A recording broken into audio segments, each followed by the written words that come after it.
Hey everyone, welcome back to our channel. Dictation start in 5 seconds.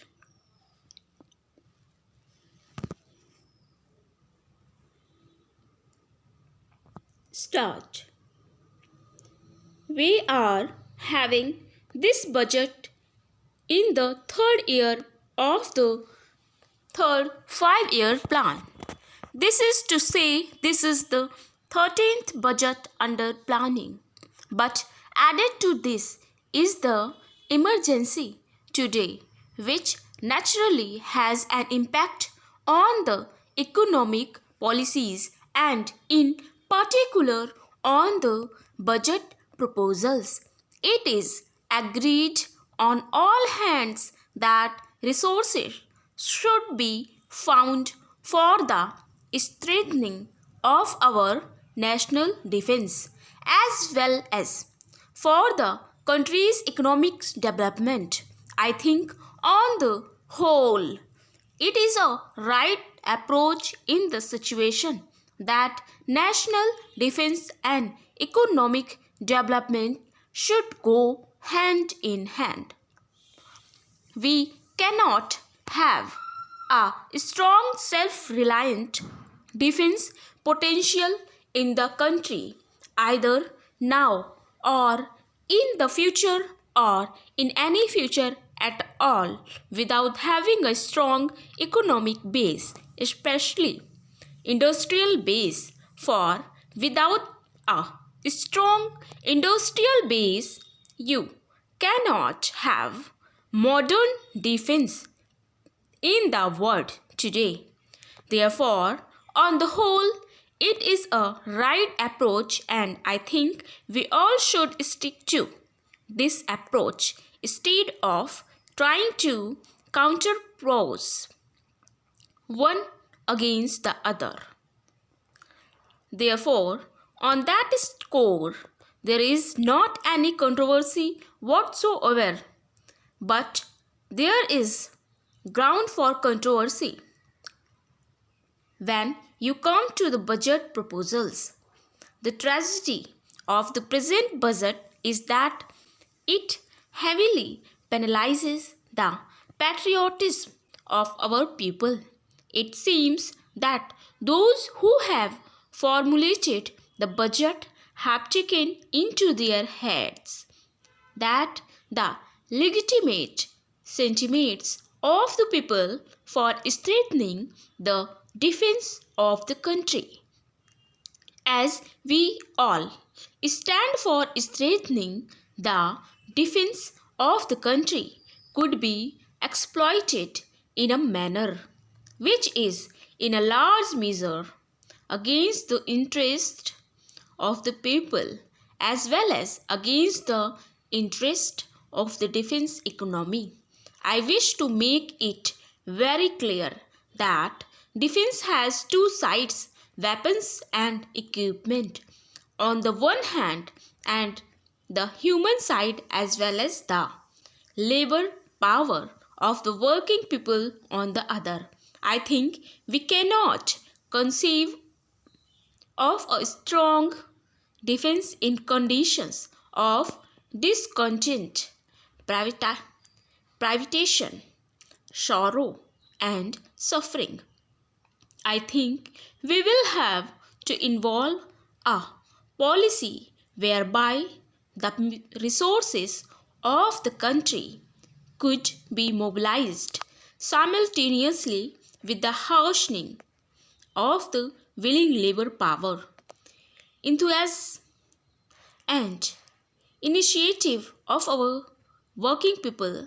That is how we should approach the problem of defense in a democratic setup.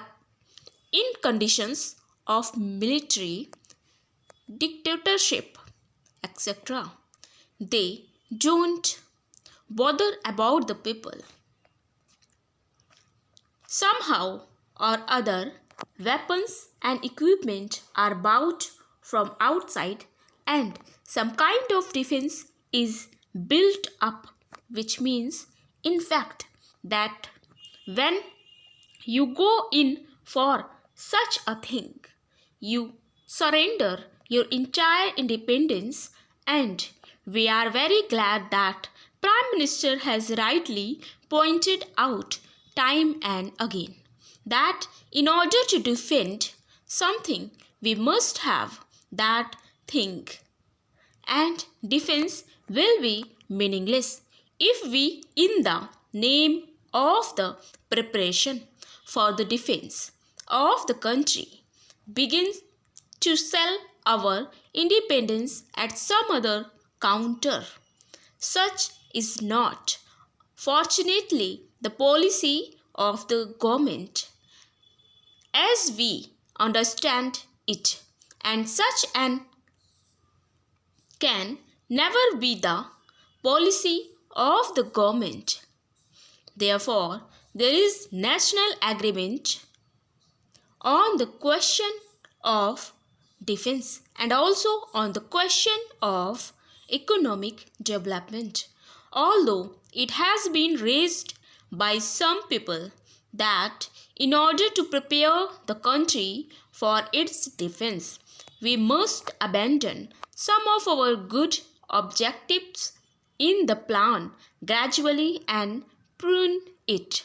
But by and large, the government, at least in the theory, has not accepted it, and we would also like the government not to accept it in point of fact, because as I said, no defense worthy of great independent nation like ours can never be built except on the foundations of a solid, growing, strong economy.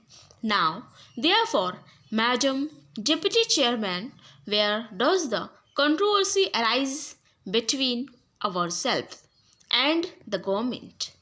The controversy arises on the question of finding resources, and the question to be asked today is how to set about the task of fulfilling the needs of the situation as a whole and the emergency in particular, and where to find and how to find the resources for the purpose. This is the point of departure.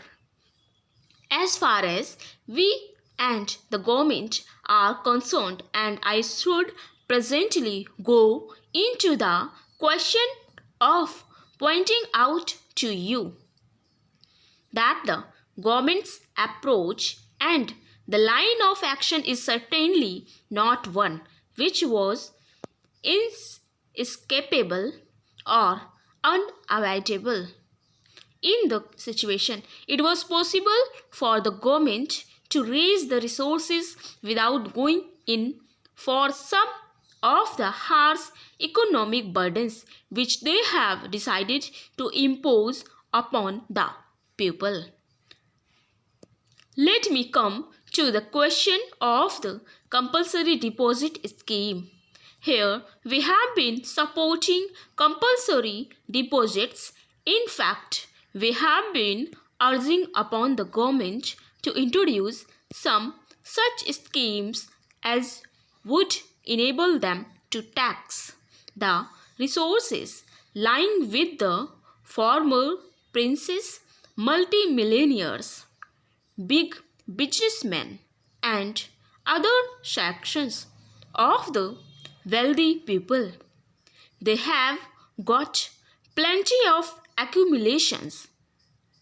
Our quarrel is not with the system of savings scheme as such. Full stop. So this is a dictation, 85 word पर minute dictation है ये. सभी students जरूर attend करें इस session को. It's a very important session to all the stenographers. Students please first time visit किए हो तो सब्सक्राइब जरूर करें एंड लाइक शेयर करना ना भूलें. सेशन को ज़रूर देखें. इस प्लेटफॉर्म पर, इस चैनल के प्लेटफॉर्म पर आपको हिंदू एडिटोरियल सेशन जिसमें grammar, spellings and important grammatical structure को डिस्क्राइब और डिस्कस किया जा रहा है. साथ में ये एक सेशन दिया जा रहा है जिसमें 80, 85 एंड 100 वर्ड पर मिनट डिक्टेशंस प्रोवाइड की जा रही हैं।